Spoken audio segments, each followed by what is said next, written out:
with our post-lunch sessions. Uh, to begin with, I would request all the speakers to join us for the next session on stage. Our moderator for the next session would be Dr. Girdhar J. Gyani, Director General, Association of Healthcare Providers, India. Kavita Singh, Director, Ministry of Health and Family Welfare, Government of India. Dr. T.P. Aluwalia, Scientist G and Head Division of Health Systems Research, India Council of Medical Research, Department of Health Research, Ministry of Health and Family Welfare, Government of India. Dr. Rajiv Budhankar, Vice President, Kohinoor Hospitals, Mumbai. Mr. Narendra Saini, Member, Delhi Medical Council. And Mr. Manpreet Sohal, Chief Executive Officer, Global Hospitals, Mumbai and Hyderabad.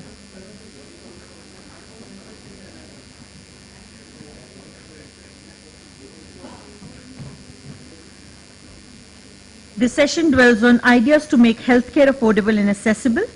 The Government of India has taken various initiatives to make healthcare affordable and accessible. The National Rural Health Mission is running since 2005, the purpose of which is to encourage health coverage in the rural areas and make available health services. The session will discuss the various means by which affordable and accessible healthcare services can be made available to people. Before I give over the session to the moderator, we have a small presentation by the Palash Healthcare Systems. I would invite on stage Mr. Dinesh Samudra, CEO, Palash Healthcare Systems, and Mr. Mukund Thate, Vice President, Palash Healthcare, to give the presentation.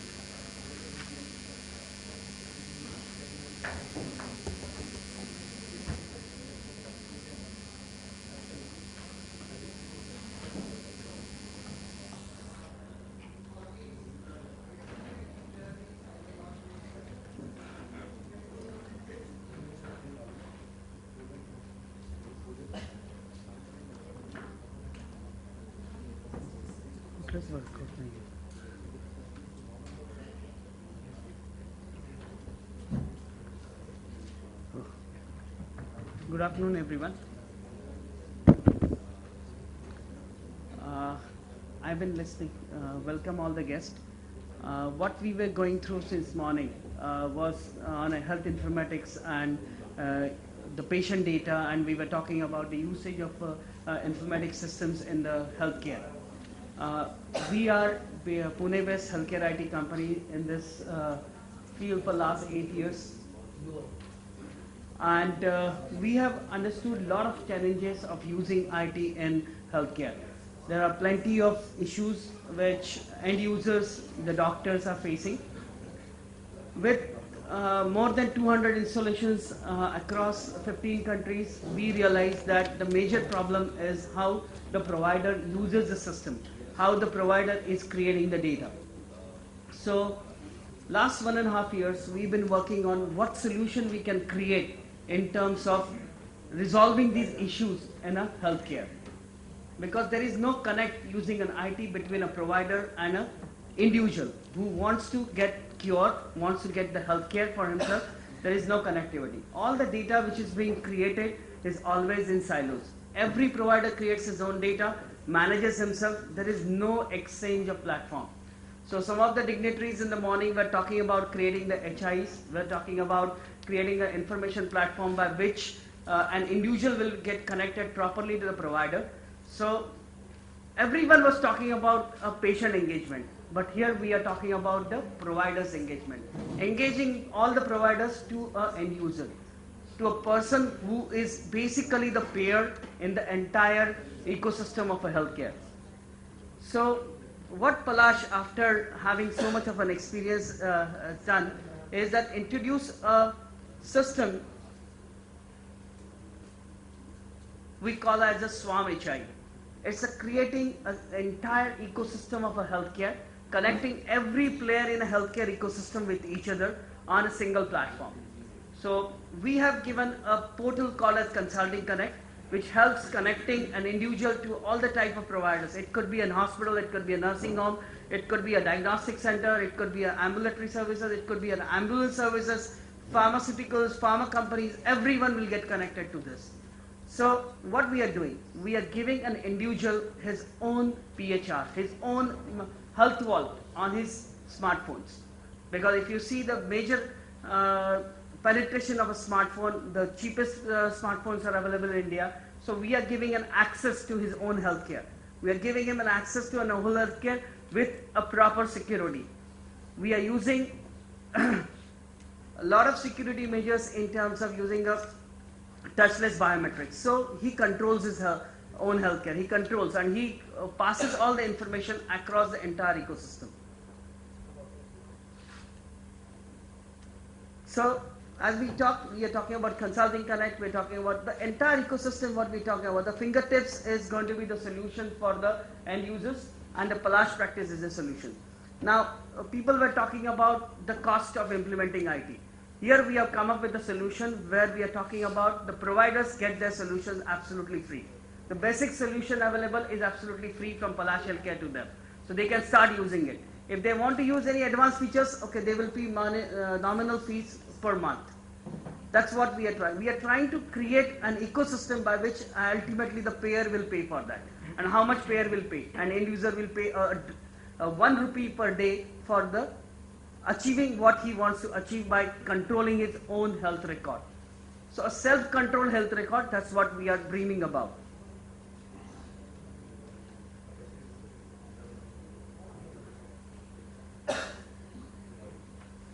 So as we talked about the stakeholders, hospitals, general physicians, radiology lab, blood banks, insurance companies, specialist doctors, path labs, pharmacies, everyone. So what do we want to do? We want to create an ecosystem by which we will reduce errors, we will reduce multiple tests, we will reduce lot of, because we are sharing the information.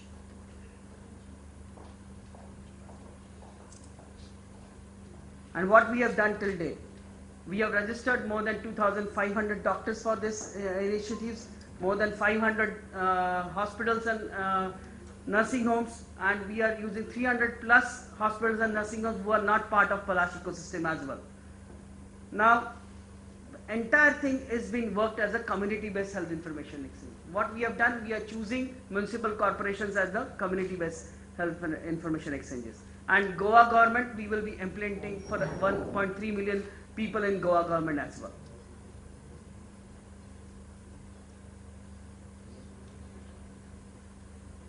So, if you have any questions about what we want to do on an HI and everything.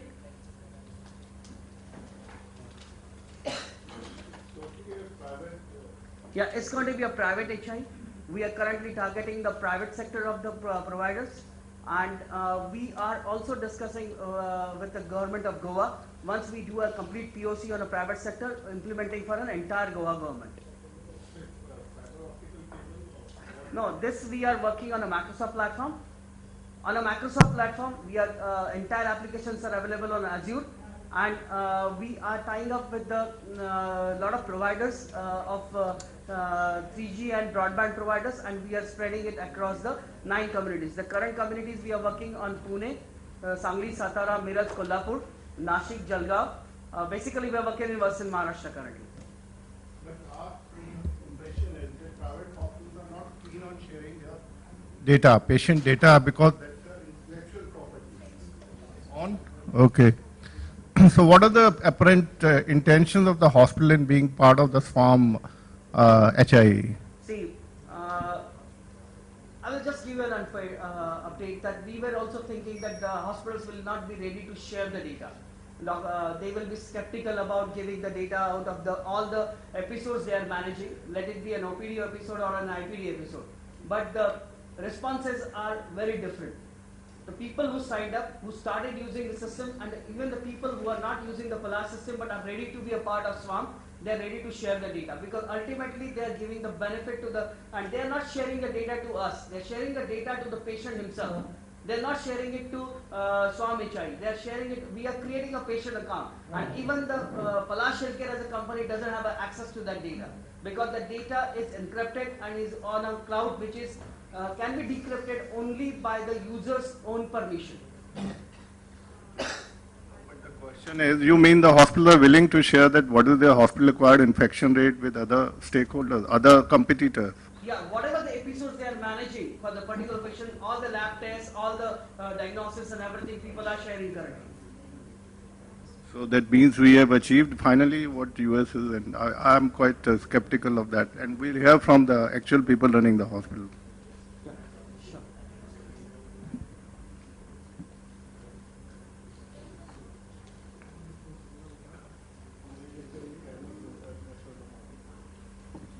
Hello. Hello. What about accepting the diagnostics by other provider? Yeah. Is it because providers will get more of money by charging of whatever the main official and unofficial commissions, but still they will accept that the diagnostic from different provider to some other provider? So you are talking about accepting the diagnostic reports from other providers to a new provider who is actually managing the new episode. Yeah, that is one. Another thing is, do you have any accreditation policy for the provider to accept accepting the into SWAN as one of the users? Accreditation. You are providing any accreditation for providers like labs or providers, physicians, whoever. Accreditation means some standards like if you have these standards, then only you can add. All the compliances. We are compliant to all CPT, we compliant to the ICD, we compliant to all the required compliances within the healthcare system. So whenever we are talking to another provider, like someone who is doing the diagnostic, we are capturing the data on all the code bases and on our HSM platforms. So the message exchange, we are not actually doing the direct database to database connectivity. So Here not question of HIE I'm talking, it is more of question of implementation. Like, for example, a lab wants to join, take the membership of this FAM HIE, but lab should have some standards accreditation so that my information will be trusted and other provider will accept that. okay, so what we are trying to do that the lab, if they are using, if they are not using a proper system, we are providing them a system which are enable, which all enable accredited reports and everything they are going to manage on that.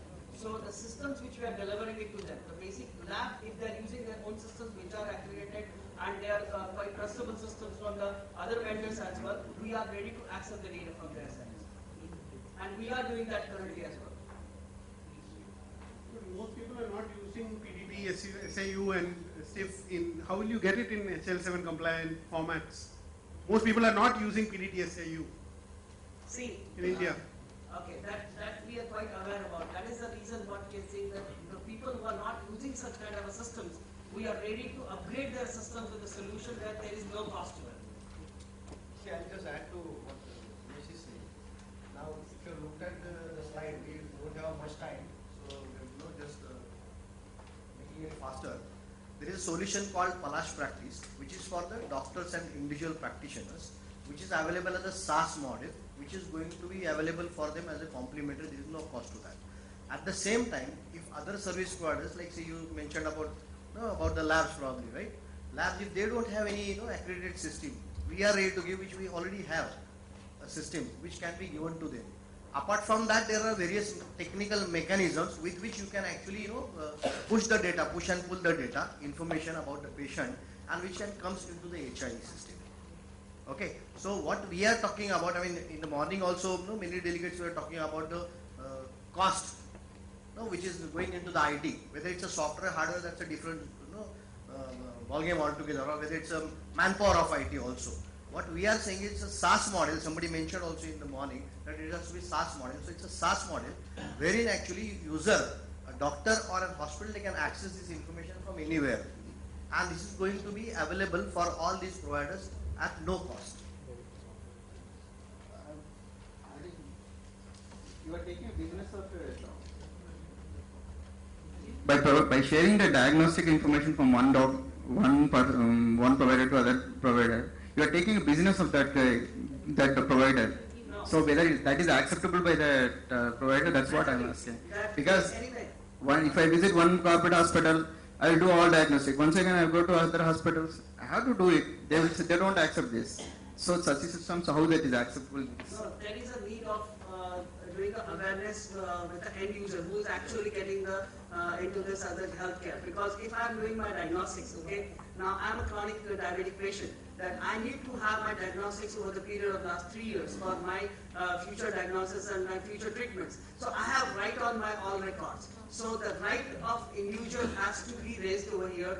So any corporate hospital or any small nursing home, I think they have to share the data with the patient, because patient owns the data. Because it's his own data. So he should have, even if you see currently, when we go from one provider to another provider, people carry their reports, they carry their CT, they carry their MRIs and everything. What we are trying to do, that we want to avoid that thing, and we want to create an ecosystem by which the data has to be shared, because here we are creating a system by which a patient data center is being created. So that every individual accesses his own data and manages it. Thanks everybody. Now I will request Dr. Gyani to take the session forward. Thank you very much and good afternoon. We are already running half an hour late now. Now I think this session is on affordable and accessible healthcare. I was part of the discussion recently in Hyderabad, which they were talking about the universal health coverage. Now universal health coverage has 4 characteristics: available, accessible, affordable and acceptable. We are discussing only the 2 elements. Now there in Hyderabad, people by and large said that, they said as far as availability and accessibility is concerned, India is doing now very well. Because they say it is available, even it is accessible. But the problem is affordability and acceptability. Affordability is the cost and acceptability is by the standards. Do we have the standard healthcare being delivered? Is the patient safety being taken care of? So these are the 2 major challenges. Now coming to the universal health coverage, which a new name has been given by the present government, the National Health Assurance Mission, which actually should have been launched by this time, but I think it's taking some more time in actually formalizing and announcing it. Now the issue here is, if you want universal health coverage by the government, the fundamental is that government must spend 50% or more money than in the healthcare, which today is not. 1.2 is the GDP by the government, 3.8 of GDP is by the private. That means we are having 5% of the GDP spending in the healthcare, while the global average is 9.5. So we are really way behind as far as that subject is concerned. But thanks to the private sector, which is coming in a big way, I think very soon we will be able to meet this universal health coverage. Another indicator I will give you, the World Bank report which came last month says that 50% population of India is getting covered under some or other insurance scheme. This is a big jump now. 50% because many state governments have launched their own insurance scheme, so by under which the people, then RSBI is already there. So I think 50% population is getting covered. So this is a big positive. So I think on these points, we have got 5 panelists here, and we have absolutely no time actually, I will say. So I am going to invite the speakers in the reverse order and telling them very strictly 5 minutes only. Just let them cover only the bullet points so that we give 10 minutes to the audience to question you on those bullet points. So I am just inviting, Man, please come here and speak to the delegate for 5 minutes. What are your bullet points? And you will have to be here for question and answer. Good afternoon, everyone. Only I pushed Dr. Gyani to close the session fast because I was trained to catch you changing it.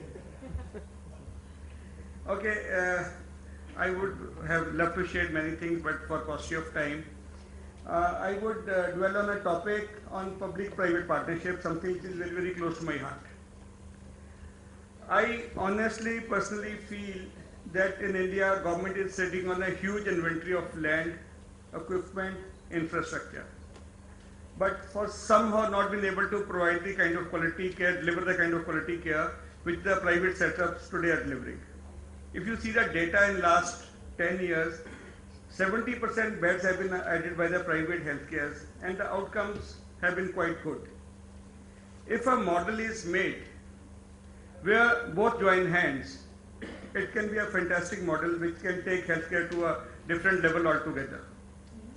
the Prime Minister has given that ease of doing business should be here in India. For that, the government and the private, they have to join hands, and it has to be a partnership at the same level. The problem which is being faced today is that the partnership is not at the same level. The government is here and the private person is here. The government is also a regulatory authority of that private partner. Whenever they want, they can sort of twist the arm if they want to get something done. It has to be a partnership in equality, which can take, as I've already said, it to a different level. This is one point I wanted to dwell on. The other point I want to make is that sharing of resources, if we can do, it can make healthcare very, very affordable. I used to work for Fortis Healthcare, and Fortis Healthcare had made a e-model on ICU, where ICU of a hospital, say in Raipur or Raigad, was monitored sitting here in Scots daily, which means they are, since they were not getting the kind of manpower which is required to run a proper ICU, but everything was monitored from here. So a person in Raipur, if he requires intensive care, they need not travel to a bigger city, which means spending money on boarding, lodging, and also spending lesser over there. If this sharing of resources can be done, the healthcare can become quite affordable, for which the health and spoke model should not be within the same organization. It can be, I think we need to trust each other. A big brother, a big healthcare provider with a smaller center can make a health and hub and spoke model where this kind of e-ICUs can be provided. The third point, Dr. Yani, which I would like to touch upon is that if we can share the outcomes, there are some centers which are doing fantastically well. I've been to Tata Hospital in Mumbai. Although they are 60% of the patients, they do it for free, but their outcomes are amazing, and their patient in an economy class or a general class bed is as good as a patient in a, say, a single room in a big corporate hospital. Because they do so much numbers, their outcome is fantastic, and if this data can be shared with others, instead of people going to different centers, if they can go to these kind of centers, or for that matter, Arvind Netralaya, they do so much of free work, but the outcomes are great. So by taking money from some, they are able to cater to a larger section of people. I work for global hospitals now, and we do a lot of transplant work. I was talking to a urologist a few days back. In fact, we were at a dinner, and he got a call that he has to go for a transplant. I said, no, you won't be able to join back for the dinner. He said, no, don't worry, wait, I'll come back. He went, and for 50 minutes sharp, he was back. I said, how could you do a transplant in such a short time? He says, we do all laparoscopic work, all nephrectomies are laparoscopic, and he could manage that and come back. So no scar on the patient's outcomes are fantastic. The donor is out of the hospital on the third day. So if these kinds of outcomes can be shared in an honest and a transparent manner, then people can go to the specific centers, and I believe that can make healthcare very, very affordable. Thank you very much. For paucity of time, I am stopping here and not making any other point. Thank you very much. Now that brings Dr. Narendra Saini. I think you all know him, Secretary General of the IMA previously, and I think he has got the wealth of the knowledge to speak on this subject. 5 minutes is too short for you, I know, but you can. Yeah, thank you, Dr. Gyani. I think you touched upon two important points: that how much the government is spending. New health plan says that health is a fundamental right of people. We all agree health is a fundamental right, like education, like other things. Health has to be provided. But I think I slightly differ from you. It is not only 1.2%, it is 0.9% of GDP which the government is spending. It is 34,000 crores of rupees in totality, which is now 3,000 has been reduced. Previously it was 37,000. So it means government alone cannot do it, because as you rightly pointed out, 4.5 is around, I calculated around 5.6 is the percentage of foreign health of GDP to be spent in order to get only the primary healthcare services. I'm not talking about secondary and tertiary healthcare services. So somewhere the money has to come, and people have to be able to afford it, so that everybody at least be able to get a primary healthcare services. And for that, what is to be done so that it becomes affordable? Now there are two stakeholders in that. One is center point is the patient. One is on the one side is the government, the other side is the doctors who are representing, say, healthcare units, I can say. Now, patient patient is the victim who has to be given at affordable cost. Is whether it is to be government sponsored, or if it is done by a private institution, it has to be affordable to them. Now, what can be done so that it becomes affordable? If I see, we try to calculate how much the private sector is earning through that. Leave aside few doctors, but we try to go to the balance sheet of big hospitals, and we found that they are not in big profit. They are rather in because of so much of loans and other things are there. They are not going into profit. It means the health care which is given at a private institution is not generating profit. So they are not, if they are taking money from the patient, even they are not able to survive themselves. Many smaller nursing homes have shut down because of the paucity of fund, because they are not able to afford it. It means the money has to come from the government side only if it has to be made affordable. So what government can do now? They do not have the money to spend. We talked to our finance minister also a few days back, and he said, I don't have the money to spend on health at present. So if he doesn't have, then what can be done so that it becomes affordable? Then it comes the taxes which are levied on the private sector. Even if they spend, the private sector has taken the responsibility on their shoulder, and even if the government starts spending money even for the next 10 years, private sector is going to be a major player in giving healthcare to the people, and it has to be affordable. So what a government can do, or what we can suggest is, the taxes which the government put on it, it has to be not commercial, at least it should be subsidized. It should be at least those taxes which are at par with the IT section, like the property tax, water tax, electricity taxes, which has to be at a minimal cost, so that this can be passed on to the patient. Second is the maximum, if you see, the patient spent on is on the drugs. 60% of the treatment part is on the drugs. So if that can be cut down by some means like generic drugs, everybody is talking about a generic drugs. But if you see the price of the generic drug, even if it MRP, if you see that is written a very high price, if you have to negotiate, and then it comes down. The hospital is able to negotiate, but the poor patient cannot. So government has to look into that. Whatever subsidies you are giving, it should pass on to the patient also. So MRP has to be done. And why there should a big price difference between a generic drug and a branded drug if they are of the same quality? So why not that is on the government side to put it down so that it becomes affordable to them. Then comes the part of the insurance also. The insurance has to be also, insurance, if you see, most of the time the insurance is on giving curative care. If it is a preventive healthcare is also taken into some part into it, I think most of the diseases can be cut down at a primary stage. You do not need to spend. A poor laborer or something, he is not able to diagnose diabetes, but when he landed up, he has some preventive health, he has a health insurance, I will say, and he landed up when he is severely ill, and even that insurance which he is getting, maybe of 50,000, 40,000, is not good enough. He spent much more, and he has to spend from his pocket, because insurance also come at some limit is there. After that, you have to spend from your pocket also. So insurance, why not have a preventive insurance also in this part? And then is another part is the rural health. We talk about rural health, but we are not able to give them.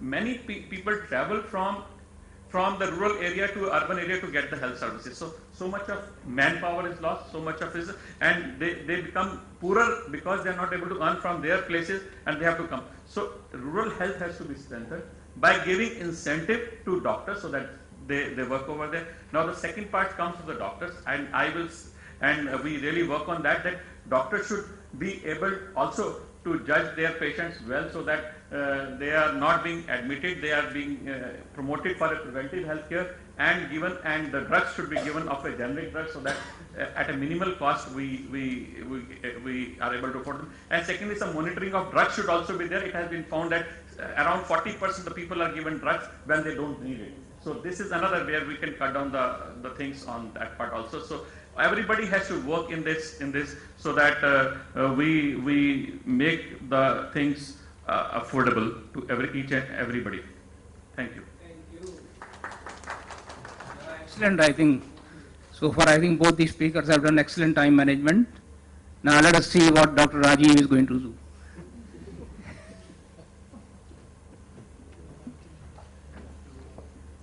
Good afternoon, everybody. The topic being given is affordability and accessibility of healthcare. And I'm going to touch on very innovative, because this conference speaks of innovation, it speaks of technology. So I'm going to speak of something which is still to take roots in India, that is green technology, green hospitals. I represent the Kohinoor Hospital in Mumbai, which happens to be the country's first and the world's second LEED certified platinum rated green hospital. So why am I saying green hospitals will bring down the healthcare costs, and why will they make healthcare accessible?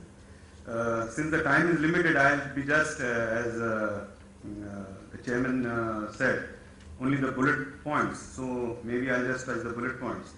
When you go for green certification, you have to start at the very basic level, that is site selection. And when, see what happens is any audit, you know about NABH audits, we have marks given for every chapter. So similarly for green audit also there are marks given. So when you start with site selection, there are certain marks given. For example, actually there are 6 areas that are addressed. Sustainable sites, water efficiency, energy and atmosphere, materials and resources, indoor environmental quality, innovation and design process. So under the 6 sets, marks are given. So if you begin with site selection, in site selection, it talks about how good you are connected to the community. So accessibility. You have to be accessible to the community. That's the first thing. Then how good are you able to access public transportation? And with public transportation access, also what is the alternative transport available to your hospital? So these 2 points again make it very accessible. Then there is also marks for parking. What is the parking that you are going to give? Not only to private vehicles, but also to ambulances which are going to come from outside, also to public transport like taxis, like auto rickshaws and so on and so forth. Stormwater management, especially in our country, we have a lot of rainfall, and one rain and the area is flooded. So how good is your site and how good are you in stormwater management? That is again, you cannot be cut off from the community in terms of heavy rains. So again it speaks of how we are going to run the show. Next, speaking of water efficiency. Water efficiency, you see big hospitals, private hospitals, 7-star hospitals, huge landscaping, lot of water is being utilized.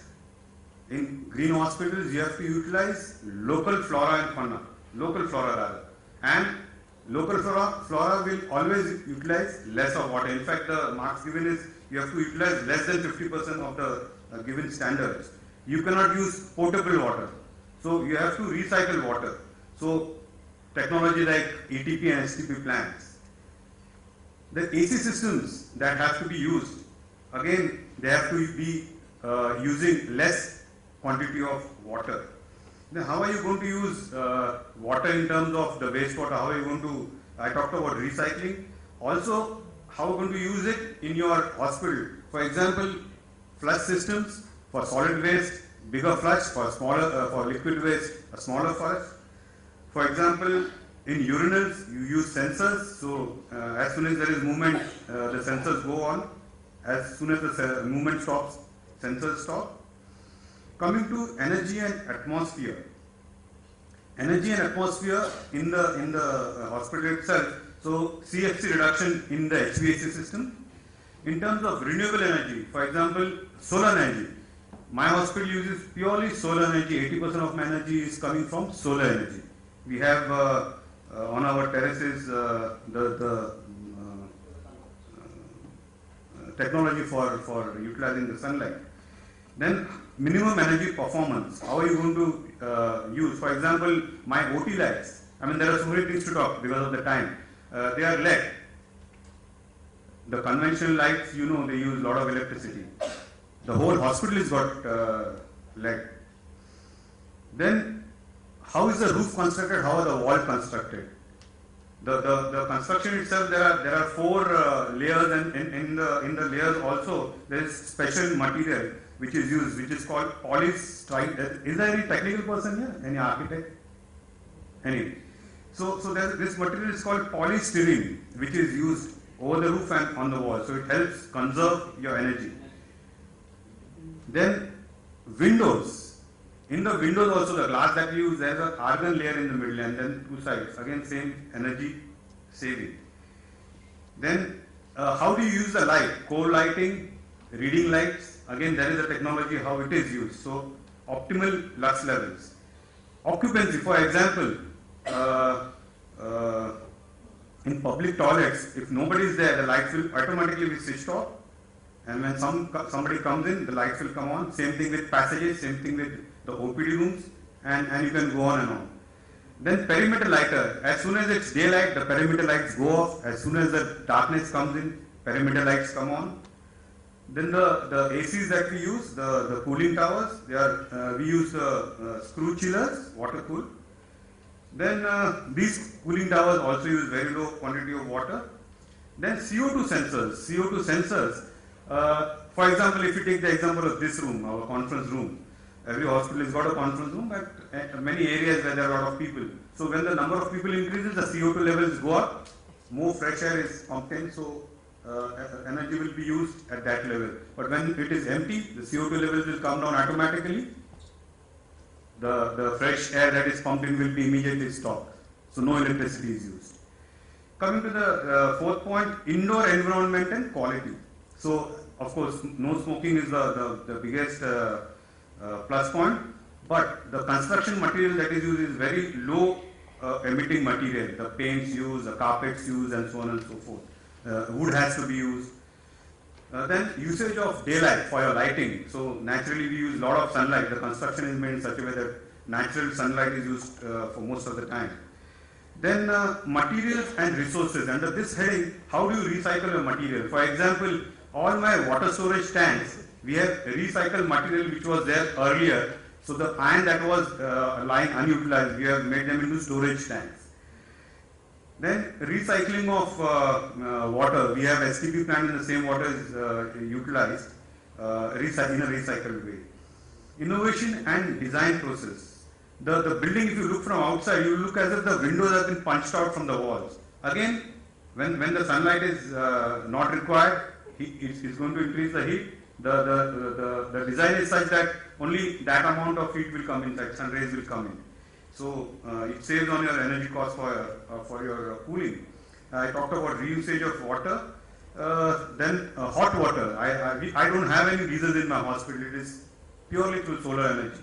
And the storage of this hot water also, the tanks that we use, they are covered with a material called nitrile. The nitrile material is a silver material that covers the storage tanks, and hot water can remain so for at least 2 days. So in monsoon, we can, when the sunlight is not there. Yeah, so I have covered, sir.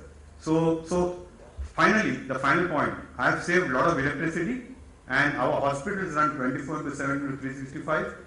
Any operational head over here will tell me major costs in the operational cost is electricity.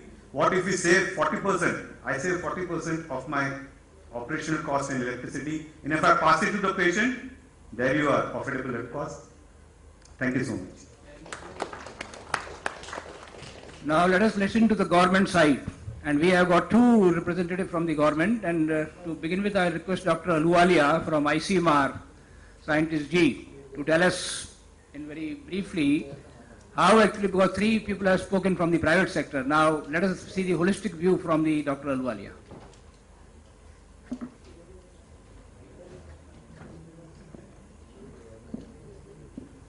Thank you, Elex, for giving me a learning opportunity. Namaskar, Namaheshwar, Action Research. Just doing Namaskar, it helps three things. Massage your throat, increase your quality of voice, keep you away from spondylitis because your head and your spinal cord in the same straight line, and it massage your heart also. So three things just by doing proper Namaskar. So this is a most affordable indigenous technology for healthcare. Now coming to the affordable healthcare at an international and national level, I'll just briefly go, then you can find me out when all meetings are over.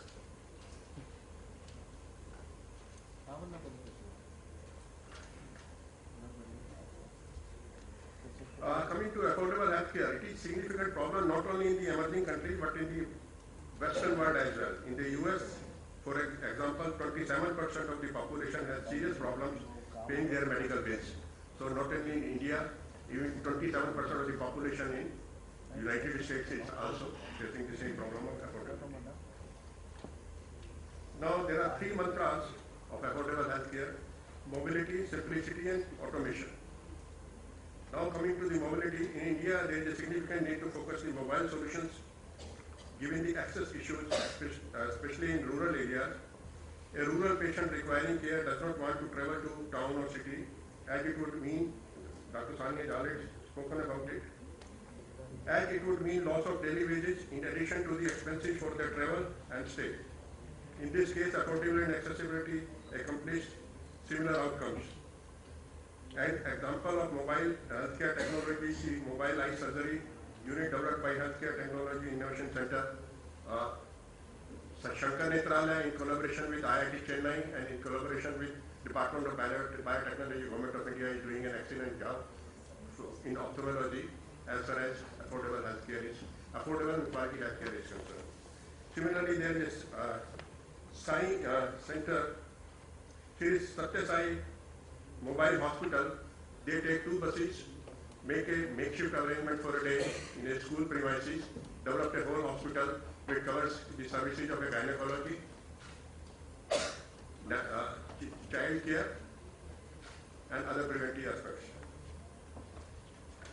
Now telemedicine, where the physician supports rural delivery of care through, this is same, telemedicine also done by Sai, Satya Sai.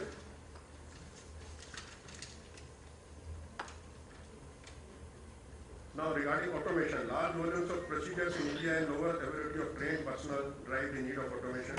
Automation could also further improve throughout, thereby lowering the unit cost. In the case of magnetic resonance imaging machines, 50 to 70 patients are scanned per day in India, while in US it is 20 to 30. This makes the case of automation, as in India we process larger volumes with lesser variable in protocols and cheaper per unit cost. Mobility, simplicity and automation will enable the efficient spread of care between hospital, clinics and home, and empower the care providers including doctors, nurse practitioners and relatives of patients with supportive technology. Now when we look at the world as a whole and India, including India, we have 4 major observations. Number 1 is you can't legislate efficient health care either from Washington or from Delhi. So it is a myth that central government can provide health care throughout the country. It cannot. State has to play a very active role as far as health care services is concerned. India needs to move from sick care system to health care system. Most of the time we are talking about the curative health care. We are forgetting the preventive health care. Preventive health care is much cheaper as compared to the curative health care. Number 3 is to inform consumers. It's time to pull back the curtain of mystery on medical pricing. Same drug, same generic drug is 4 rupees, same branded drug is 104 rupees. So much variation. So the government has to come out with regulations how to price, in what way the drug can be priced, and government can develop a portal where all the major drugs 200 and 300 can be put on ministry's website with a pricing, with a price list. When a chemist can do it at a shop, you go to a chemist, ask for a medicine, he'll search from the computer where the medicine is available, what price, why can't government do it? Number 4 is technology, savior or enemy of affordable health care. So it is a myth that only technology can do all wonders. It can be a bane, it can be a boon also, depending on what way you are using it and what kind of technology, at what place you are using the technology. Now coming to the rural health care, technology, whether it is CT scan or imaging, if it is not serving the last Antodaya, what Vinoba Bhave used to say, Antodaya, the person to the last periphery in the rural village, If it is not affordable, then it is the high technology is covering only 30 to 40%, 30% of the population, and that too out of that 30% population in urban areas, it is hardly covering 15 to 20%. So rest 80% is out of the purview. And if somehow the rural people have to, or the poor people have to get a treatment, he has either to sell a property and he has to become from landlord to a daily wage worker. So affordability is a big issue. Okay. Now coming to the ideas, what ideas we can have? We can concentrate on patient,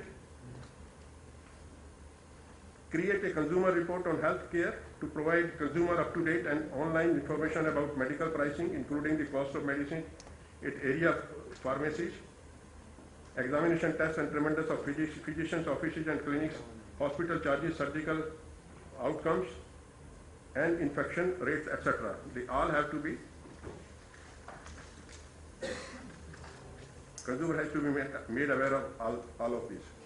Establish a medication pool for children with cancer or chronic diseases. Many of these medications are unaffordable, proven, even for those with insurance. Coming to the prevention. The entire healthcare system, government, business, insurance, and consumers needs to be reassessed to focus more money on preventive care from prenatal to end of life. Whole life cycle has to be covered by prevention part. Encourage pregnant mothers to attend prenatal classes and get prenatal checkups. Now coming to the medical professionals. To end cost shifting, ensure medicines and medical reimbursement reflect the true cost of medical care and adjust these rates annually for inflation. Eliminate disparities in reimbursement between rural and urban healthcare facilities. I'm cutting short.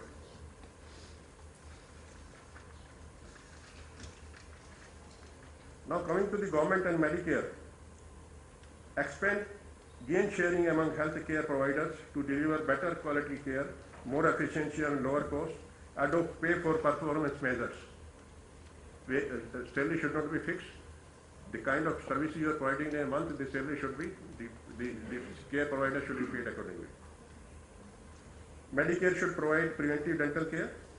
Disease delays in payments made to hospitals, physicians and medical providers from Medicare and private insurance. Now coming to the insurance.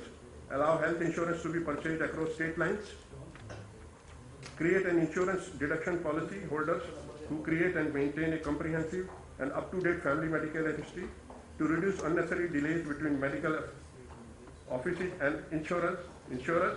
The second attempt to remove pre-approved requests to resolve a post-treatment payment. This too should be conducted.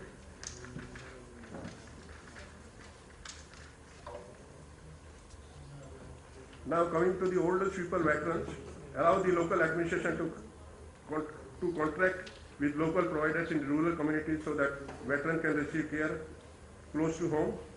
Coming to the cost and efficiency, create a national standard of electronic medical records and expand the use of telemedicine. Standardize the language used on medical billing and insurance claims for transparency and efficiency. From one hospital to another hospital, you will find the language will be different. Now coming to innovation, increase the budget of medical research at the Indian Council of Medical Research by 10%. Now the government has already cut down 10%, already existing budget during the current year. Improve retention of expert and high-level staff of DGCI and Food and Drug Administration to accelerate assessment of pharmaceutical and biotechnology innovations. And lastly, to foster biotechnology, allow companies with 50% venture capital to eligible for small business innovation research program.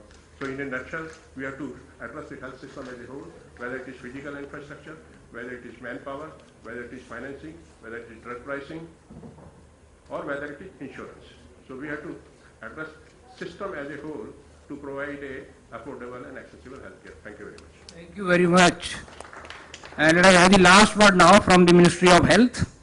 Kavita Singh, the Director working in the Ministry of Health and Family Welfare, she will make a brief presentation.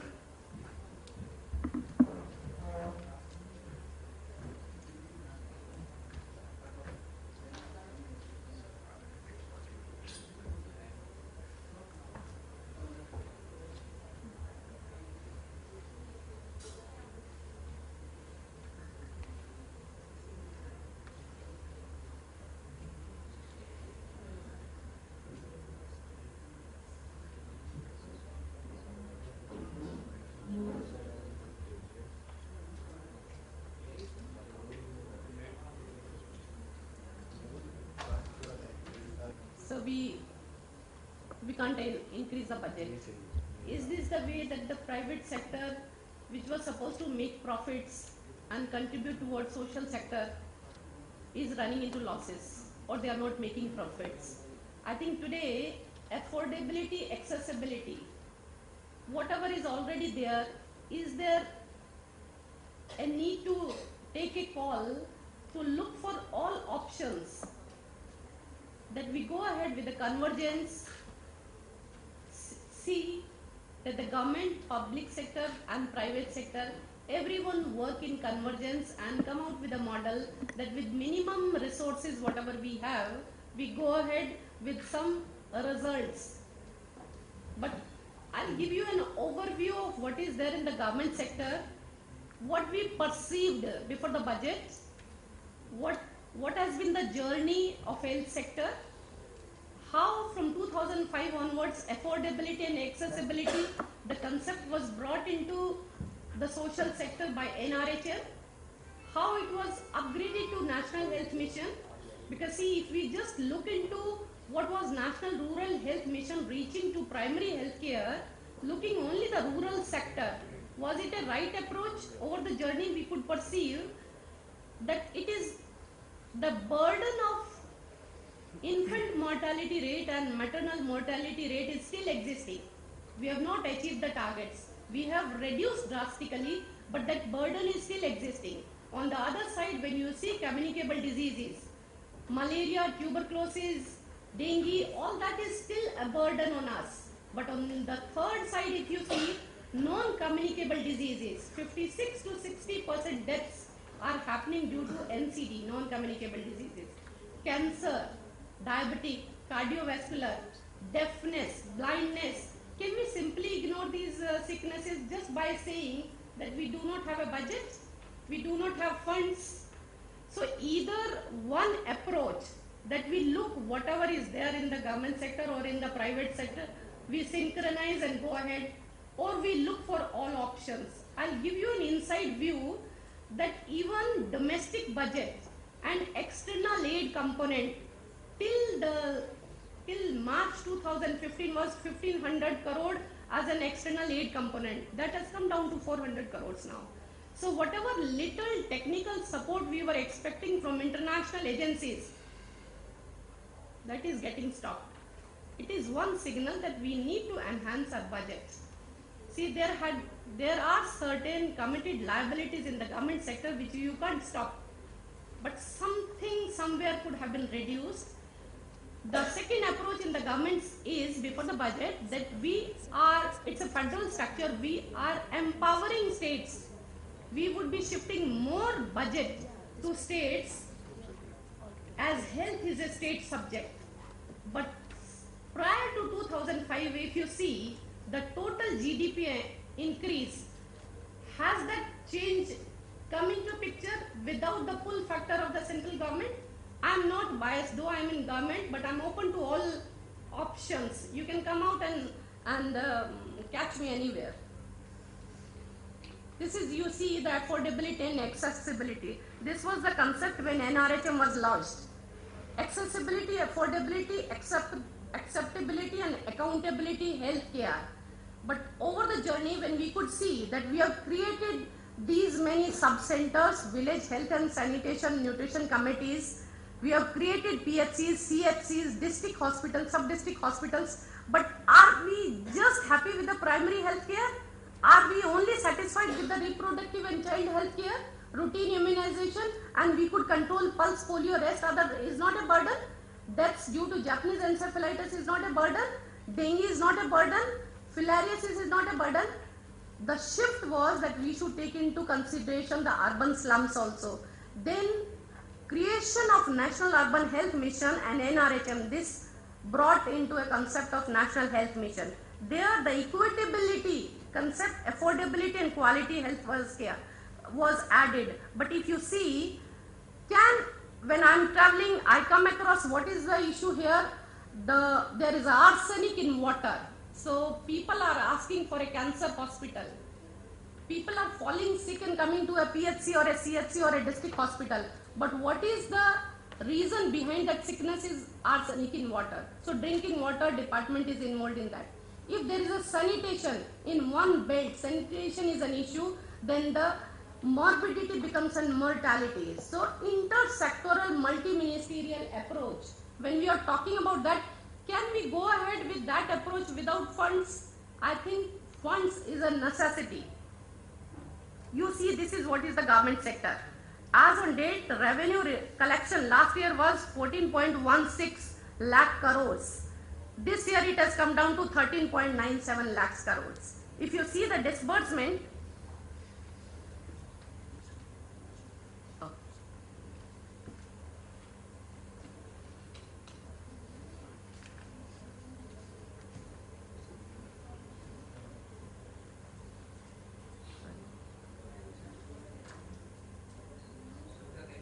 just 2-3 minutes, 2-3 minutes. I'll take 3 minutes. I think it's not moving right now. Not moving. What do you feel?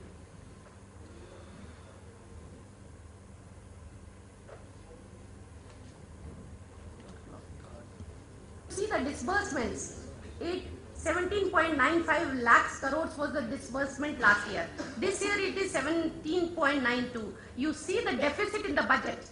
Last year it was 22% and 22% is the deficit now. These are the committed liabilities. You see the health budget last year 39,237, including all components of health. This year it is 33,282. With this reduction, can we accept that affordability and accessibility which we have created? My issue is, can we sustain that? You create a facility and you do not have funds to run that facility. And health is a state subject, but prior to 2005, it was a state subject. But with this budget allocations, it creates a pull factor. It gives a hand-holding capacity to states. Otherwise, all those Bimaru states which were EAG states prior to 2005 are today also carrying a big burden of mortality. Public spending on health, as all of you know what percentage of GDP and all. I'd like to comment, if with the same inflation and with the same GDP growth, if we go ahead, we need 690,000 crores to achieve the target of 2.9% of GDP. And the contribution, which was 18% by the central government, that has gone up to 30% now. With that, 230,000 crores will be a contribution from the central government. This is a burden. With little money, whatever has been spent by the government, we could achieve IMR, MMR that all of you have seen. My concern now is for NCD, non-communicable diseases. How many disability adjustment life years we are losing? I think I'll be leaving this presentation with all of you so that you can just get an inside story of a government department. These are the all interventions to achieve to the target. Just few more minutes. This is what we have achieved.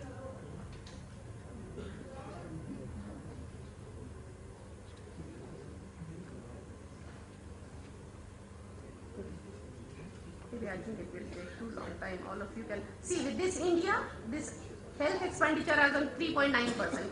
But in other countries, if you see, it is much higher. Maybe with this little contribution, I think we cannot survive and we cannot sustain.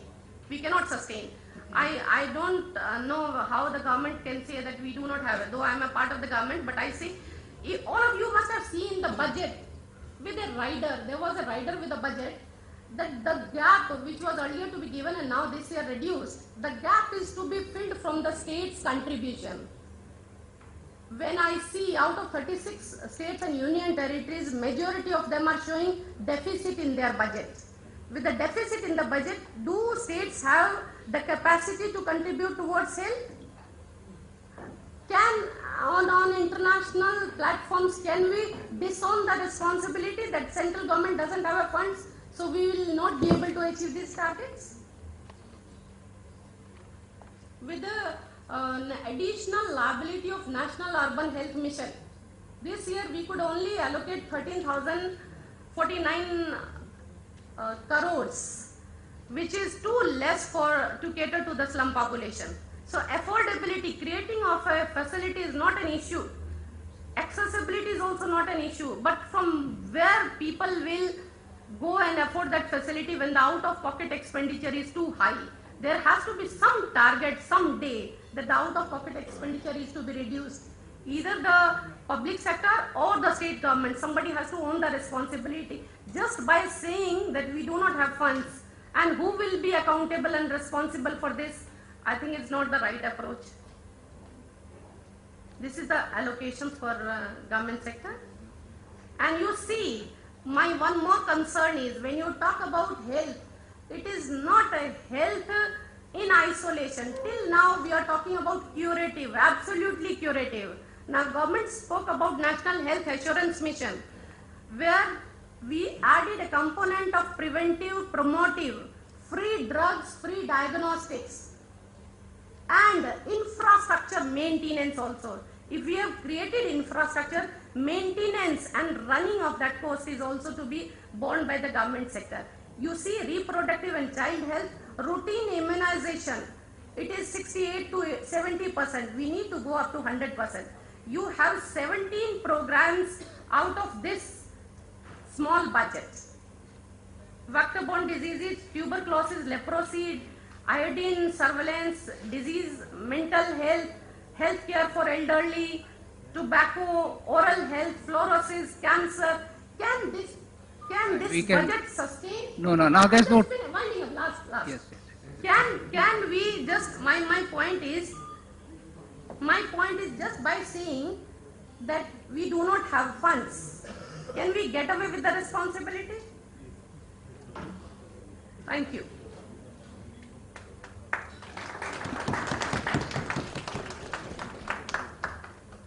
I don't know whether we have time for any questions. Do we have time? No. That's good. So, okay, I think this was really in a way supposed to be a session where I think we should have 1.5 hour time. We had only 40 minutes. But I think I must say that the speakers had done a wonderful job. We must give all credit to them. They have provided you all the tips and focal points, and even government has presented the viewpoint, and the last presentation was that even if there is no money, can we get away from the responsibility? No, we will still be able to do it, make the healthy India in time to come with the support of government and private sector. Thank you very much. Thank you, Dr. Gyani. I would request you to give the speaker mementos to the rest of the panelists on stage. To Ms. Kavita Singh, Director, Ministry of Health and Family Welfare, Government of India. To Dr. T.P. Ahluwalia, Scientist G and Head, Division of Health Systems Research, Ministry of Health and Family Welfare, Government of India. To Dr. Rajiv Padwankar, Vice President, Kohinoor Hospitals, Mumbai.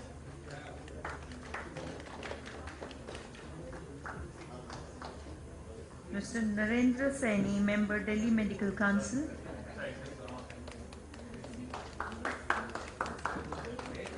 I would also request Dr. Ahluwalia to give the memento to our moderator for this session, Dr. Girdhar J. Gyani, Director General, Association of Healthcare Providers, India. I would request you all to please come forward for a panel photograph.